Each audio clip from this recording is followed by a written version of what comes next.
মশলা, লঙ্কার গুঁড়ো, জিরে, পেস্তা আর আদা দিয়ে এই চিকেন হচ্ছে।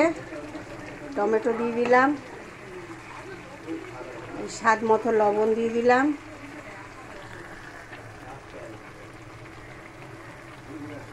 লঙ্কার গুঁড়ো দিয়ে দিলাম, আদা গরম মশলা পেস্ট করে দিয়েছি, হলুদ দিয়ে দিলাম,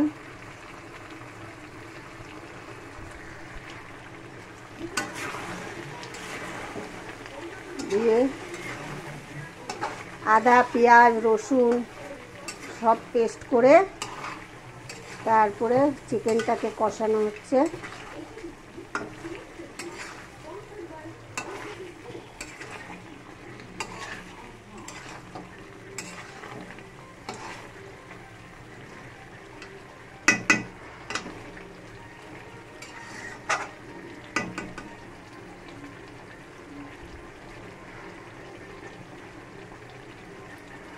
এটা এরকম কষানো থাকবে, ঝোল হবে না।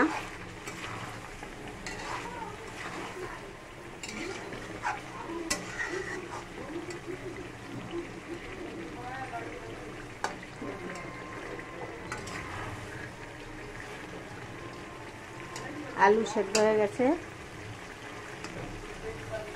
এখন আলু সেদ্ধ হয়ে গেছে, চিকেন কষানো হয়ে গেছে। এরকম করে কষিয়ে খেয়ে দেখবেন, দেখুন তেল ছেড়ে দিয়েছে। এরকম করে খেয়ে দেখবেন, খুব সুন্দর টেস্ট লাগে। আপনাদের যদি ভালো লেগে থাকে লাইক শেয়ার সাবস্ক্রাইব করে দেবেন।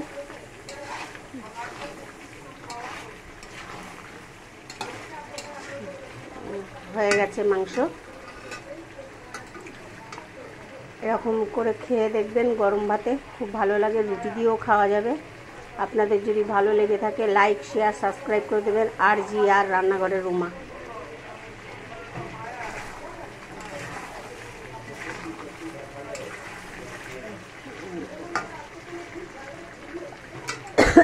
হয়ে গেছে, দেখুন তেল ছেড়ে দিয়েছে।